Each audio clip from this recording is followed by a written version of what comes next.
toujours dans cette nouvelle vidéo et donc ce sera pour vous montrer la petite technique pour réaliser les faux bonbons Haribo, voilà, réalistes, le plus réaliste possible, plus vrai que nature, mais ils ne sont pas comestibles, voilà, bien sûr.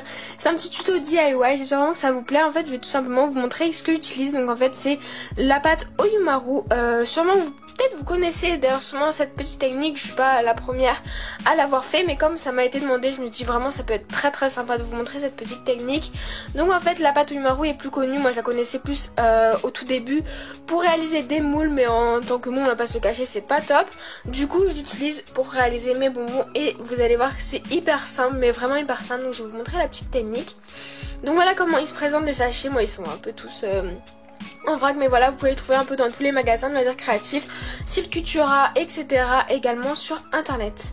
Donc pour cela, faire les bonbons, il va bien sûr falloir des moules à bonbons réalisés avec des vrais bonbons. Et pour ma part, du coup, je les ai réalisés fait main avec du siligum. Je pense que vous connaissez cette pâte bien évidemment. Et donc j'ai tout simplement fait sécher des vrais bonbons pour ensuite les mouler. Donc maintenant on va passer à la réalisation. Donc pour cela je prends un bol d'eau assez chaude, température ambiante pour commencer. Je mets mon bâton et en fait je vais le mettre au micro-ondes tout simplement. Pas besoin de faire chauffer de casserole et tout, moi je fais tout au micro-ondes. C'est vraiment beaucoup plus rapide et c'est très simple. Donc je viens mettre au micro-ondes mon petit bol avec ma pâte d'Oyumaru et de l'eau.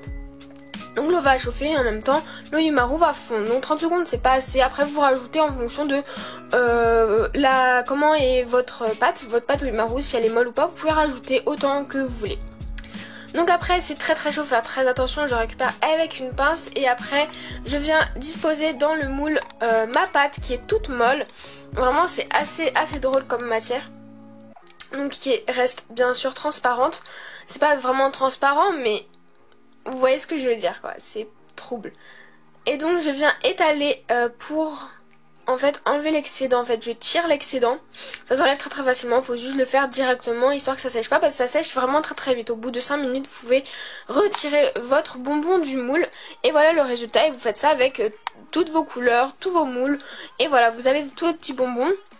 Donc après vous pouvez faire, c'est très miscible, donc c'est à dire que vous pouvez mélanger ce que vous allez voir après, du rose et du bleu pour faire du mauve. Également rajouter, moi c'est ma petite technique, rajouter pour avoir encore plus de transparence le pain, les petits pains de blanc en fait, qui sont vraiment très transparents, et je les rajoute généralement quand je veux soit avoir plus de la même couleur, c'est à dire que je vais en rajouter par exemple du vert pour avoir plus de vert. Donc ça va juste un tout petit peu être plus transparent, mais je vais avoir plus de matière. Et ou alors le faire vraiment quelque chose de très transparent. C'est très bien mélangé. Donc là vous voyez je réalise du violet, donc il faut beaucoup de rose et un tout petit peu de bleu, parce que là j'ai plus un bleu qui tire vers le violet. Donc voilà ce que je vais avoir. J'ai fait plein avec tous mes bâtonnets, j'ai fait des mélanges, voilà, pour avoir plein de nuances. Sûrement dans la prochaine vidéo nouvelle création, je vous montrerai le résultat, tout ça monté, parce que j'ai pas trop de vidéos pendant ces 2 mois. Je suis vraiment désolée, je pensais mais j'ai pas réussi à en faire.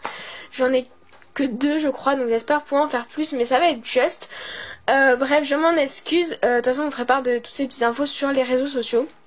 Donc voilà, en revenir au vif du sujet. Donc maintenant pour pouvoir les accrocher, c'est la seule création en fait. Je vais utiliser des pitons, tout simplement avec de la colle.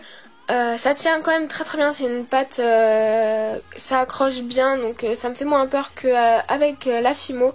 Donc c'est vraiment la seule création pour laquelle j'utilise des pitons avec de la colle bien évidemment. Et je viens enfoncer le piton comme ceci en tournant dans ma création. Donc voilà le résultat, c'est tout simple, et après vous attendez que ça sèche vraiment bien pour pouvoir les monter. Donc voilà tous ces petits nuanciers, j'espère vraiment que la vidéo vous aura plu. J'espère pouvoir vous retrouver au plus vite, j'espère que cette vidéo vous aura plu, que vous avez appris une petite technique. C'est pas le cas, j'espère quand même que la vidéo vous a plu, et puis je vous dis à très vite.